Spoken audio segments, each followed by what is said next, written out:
Hello, today we are with Lady Yvonne Thompson, and I would like to introduce you to this amazing woman who made herself. She is the founder of Women's WinTrade organization. So, Dr. Yvonne Thompson, welcome.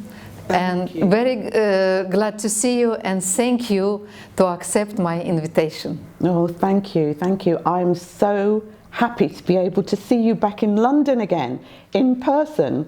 What is it, 2 or 3 years now? So thank you very much for inviting me. I'm happy to be here. I'm happy to be speaking to the last WinTrade Woman of the Year Awards, because of all the fabulous work that you do as well. So thank you for inviting me back. Thank you. So I would like to ask you first about your organization. Like, you made such an achievement to unite the women around the world with a different political views, with a different cultural background, with a different color of skin. And even in the times of pandemic, you didn't stop. You made this global women's talk about everything, and I should say that talks, they helped a lot to women to survive during the pandemic, to have stable their psychological health. So thank you a lot for that. Oh, thank you, thank you. I mean, when the pandemic hit, it was so important for women to keep connecting, even more important, and even more important globally. So we went online and we started doing a weekly WinTrade Global Talk, and of course you did one for us, which was fantastic. It was well received, and it was very important for women to keep connected, even more important, because for me, women are the foundation of families. Women are the ones that look after the children, look after the house, look after the business when they're in business. They support each other, and that's what WinTrade Global is all about. It's about making sure that we all understand that even though we are, as you said, different colors, different race, different religion, different ethnicities, that underneath we are all the same. We are the same but different. And it's the same difference that keeps us together, that binds us together, and makes sure that we want to support each other. Because at the end of the day, if we don't support each other, who's going to support us? Great approach, thank you. You are self-made lady. All the achievements you made by yourself. Of course, with the support of your family and your friends, but the main hero is you. So, can you please share with Kazakhstani audience your way? Sure. And tell us about your current duty, very important ones. So I arrived in the UK when I was just before my 6th birthday from Guyana, South America. So one day I was running around in the cane fields, the sugar cane fields of Georgetown, and the next day I was here with my 5 brothers and sisters and my parents. So there were 8 of us that travelled from Guyana to the UK. And we were invited at the time by the Queen, who invited the Commonwealth countries to come and help rebuild the motherland. So, you know, like most immigrants, when we arrived, we were expecting to be welcomed with open arms. But like most immigrants in many countries, when we arrived, we were not welcomed. So it was a very difficult start. My parents had to find somewhere for 8 people to live. And during the times that we arrived in the early 60s, it was still legal for landlords who were renting their property to have notices that said, no Irish, no dogs, no blacks. So it was hard work. Eventually my parents found 2 rooms in a basement of a house, And that's where 8 of us lived for many, many years. It was the worst house in the worst street in the worst part of London, because it was under, we were very close to the Battersea Power Station, which I'm sure you know, which at the time was live, so it was still burning coal to supply electricity to London. So it was very, very unhealthy, coal dust, and it was awful. But now I always say that if only I knew then what I know now about property prices, we would have stayed right where we were, because now, as you know, Battersea Power Station has been renovated and is some of the most valuable property in London. So yeah, we could have been millionaires just by staying there. But there's a lot more that I can tell you over my years. But when I realized what it was I really wanted to do, I worked at a record company, CBS Records, with lots of famous people, Michael Jackson, Paul McCartney, all of those types of people. But I was there for 7.5 years and I was never promoted. And for me, I thought the only way for me to move up is to move out. And I thought if I could do it for them, I could do it for myself. And that's exactly what I did. So I left CBS Records, and at the time, I started my own business. I was, and still am, a single mother. My daughter was 5 years old, Sydney, who is now working with us, helping us to run WinTrade. And so, I started from several rungs down the ladder. So first of all, I was a woman, then I was a black woman, then I was a black woman with a child from a one-parent family. So 4 rungs down the ladder.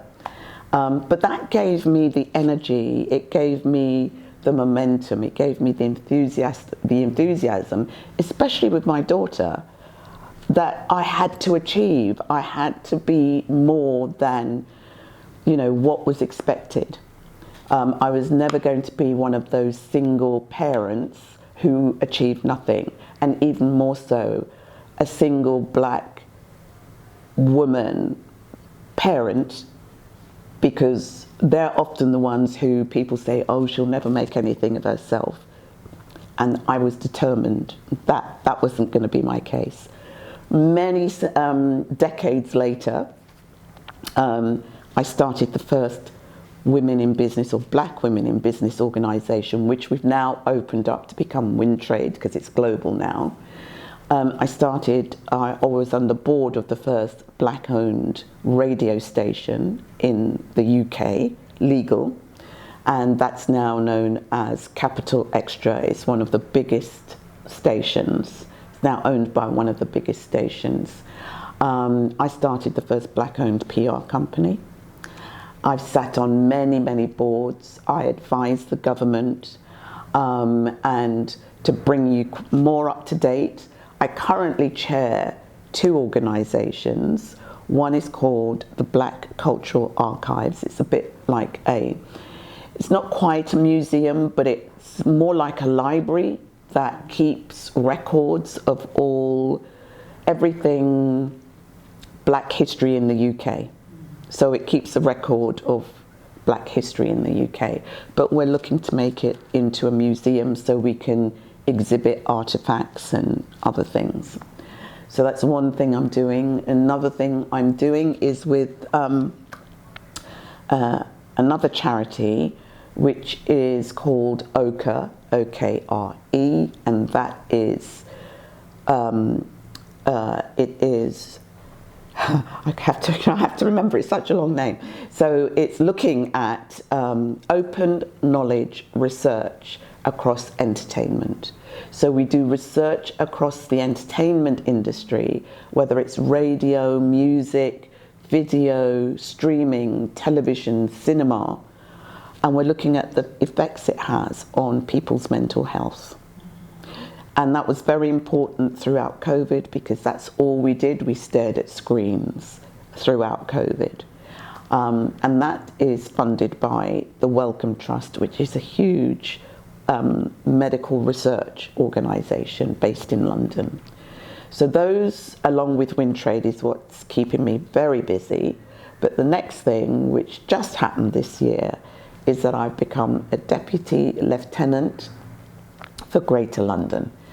And what that means is that I work with the Lord Lieutenant for Greater London, and it's kind of the unofficial security guards, if you like, of the royal family. So everywhere the royals go, either the Lord Lieutenant and a deputy escorts them to make sure that everything is ready before they arrive, make sure that they're secure and looking after them. So I've just become the Deputy Lieutenant for Lambeth, but also across Greater London. Oh, great. It's a great achievement, and I'm very proud to have you as my friend. Oh, thank you. No, I'm proud to have you as a friend. I mean, the work you're doing is amazing. But just this week, as an example of what we do, 2 days ago, I was part of the escort for Prince William, the Duke and Duchess of Cambridge. So I advise on the venue they're going to. I'm there at the venue, I'm there when they leave. So that was Wednesday morning at 9:30. I was in Brixton with them. And then they left from there and went to Waterloo Station, which is one of the biggest stations in the UK, to unveil a monument for the Windrush generation. And I had to be there as well. So the Windrush generation is a monument to all the Commonwealth countries, mostly Caribbean countries. And this is where the Queen sent a ship around the Commonwealth and said, if you want to come and help rebuild the UK, come on this ship. And there were I think there was something like 1,200 people from different Commonwealth countries that came to the UK. So we've been here since 1948, the Windrush generation. There were people of colour here before then, but they came just after the Second World War to help rebuild. They were nurses, they were buses, they were on the trains, they were street cleaners, they did all the jobs that the indigenous population didn't want to do. So they became the infrastructure for change to where we are now in the UK. So there was a monument unveiled by the Duke and Duchess of Cambridge. So those were my first 2 public duties for the Royals as a DL. It's great. And also you were awarded by the Queen. Yes. You have? Yes, nearly 20 years ago actually, 2003. And I was awarded this CBE, Commander of the British Empire. I've also been awarded 2 honorary doctorates by the King's College London University and Plymouth University, and I have many fellowships. I've got 4 fellowships, awarded honorary fellowships, just for the work that I do with women, minorities and small businesses. That's, I support them. I advise the government on small business and women-owned businesses, and I'm just generally an advisor. I really wish you to keep this energy. Let's talk about BLM, Black Lives Matter movement. Yeah. It was like, it shook the world just before the pandemic, but it's just my own view. Like many good things, it was hijacked by the political reasons, for the political purposes. Yeah. So what do you think, what happens now with this movement? Well, yes, I agree with you, it was hijacked. There were so many different stories, coming out of America that, thousands and maybe even millions, in fact millions, was invested or donated to various sections of BLM across the US. And there are stories of people heading those chapters of BLM using the money for their own purposes, to buy properties, to do this, to do that, to travel. And it was such a, it was such a shame. As you say, that happens in, across many different types of organizations, not just BLM. But it was a very sad thing to happen. We did host in the UK one of the chapters, somebody from one of the chapters in the UK, and it was unfortunate. I think her name was actually associated with one of the, one of these accusations, and or I should say alleged accusations. And we were about to invite her back to London and to Oslo for the She conference, or one of the conferences, but it didn't. It just, we couldn't justify it in the end, so it didn't happen, which was really unfortunate. However, the whole movement and the substance of the movement made a huge difference across the UK to black people. Companies in the UK really begun to understand or see black lives through what we call a lived lens. They begin to understand more about our experiences, realize that the opportunities that are offered or open to others, or the access that are open to others, are not open to us.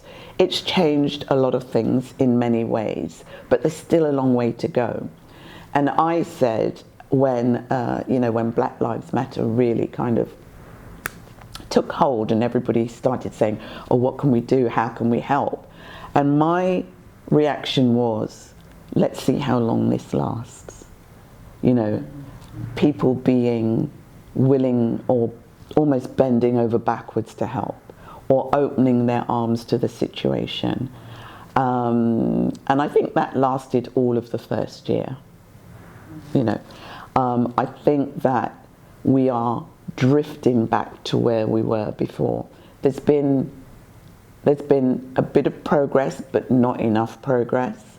And the progress that has been made is diminishing because, there's no momentum.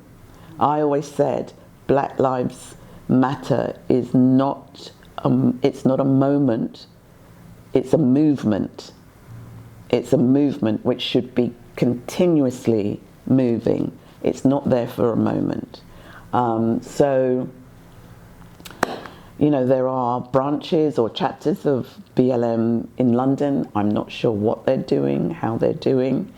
But unless you have strong leaders to uphold these things, whether they're popular or not, you have to have the tenacity. Any leader needs to have the tenacity to do things that are not popular if you've got the vision of what you want it to be in the end. For me, BLM in the UK should still be pushing things forward, and I haven't really heard anything much since probably this time last year. Mm-hmm. Hopefully, with more happening crises, with this global transformation of the world, I see how the conscience of the people is changing. Yeah. So this is, I would like to ask your point of view on the current world situation. How do you expect, what do you expect from these things happening now, which we're witnessing? Well, I think the biggest thing right now is there's different things happening in different countries, but to me it still kind of ends up in the same place, in that there are people who are being treated unfairly, and for different reasons. So for me, I think the biggest thing that's happened this year was obviously the war in Ukraine. And that, again, was just unbelievable. It was so sad. But it's like most things, you know, it's in the headlines for 6 weeks, 7 weeks, and then suddenly something else comes along to take over the attention from that. But people are still, you know, not in a safe place, not being treated well, all the things that war brings. The thing that's happening here and now is with the refugees who are traveling thousands of miles from wherever they're traveling from to come to the UK. And now our government wants to put them all on a plane and send them to Rwanda, which is a country that doesn't have a very good human rights reputation. And luckily, there are people that are so invested in making sure that everybody is treated fairly, that they protested at the airport and managed to stop the plane from taking off. So nobody went to Rwanda, even though the government had the plane, they paid for the plane, had the plane ready on, and the protesters just made a huge difference. It was an emotional time.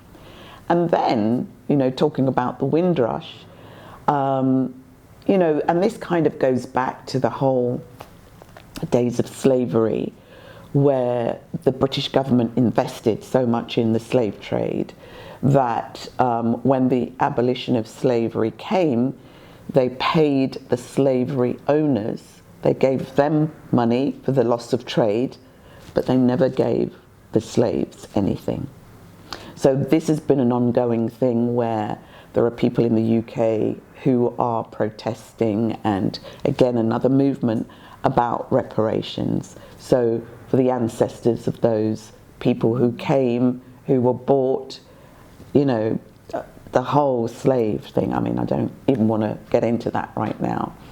But right now there's a lot going on around that in the UK, and also with the Windrush, because the government wants to send the Windrush, the few people who are still alive from the Windrush generation, and their families who are now second and third generation, the government wants to send them back to wherever they came from after they came. They put the blood, sweat and tears, they paid into the UK system, they paid into the UK taxes, and for various reasons. And I'm surprised of the person that they've got heading it, who is a person of colour herself.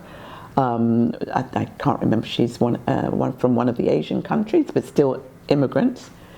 And they've, you know, somehow persuaded her to be the face of, you know, sending people back to where they came from, which is incredible. Now Kazakhstan also in the transitional period.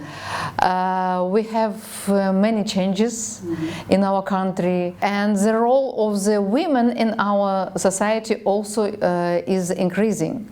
So I would like to ask you your advice for the Kazakhstani women. Wow. That's a big ask. That's a big ask. I mean, not knowing enough. I don't want to just give advice because I don't know enough about the women and what they do, but what I can say, it sounds like an incredibly exciting time. It sounds like an incredibly big opportunity for change, and for me, I would say this is a time for women to step up.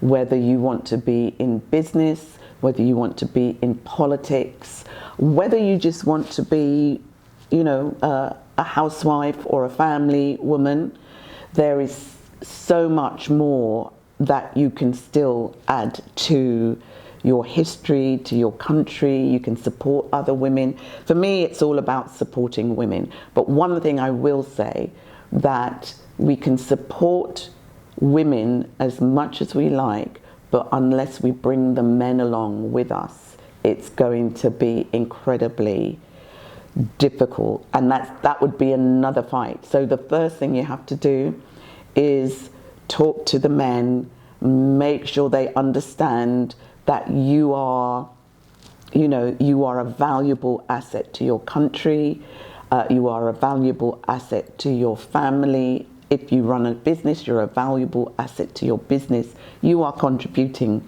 whichever you are, a mother, a wife, business lady, businesswoman, whatever you do, in every way, you are still contributing to your country.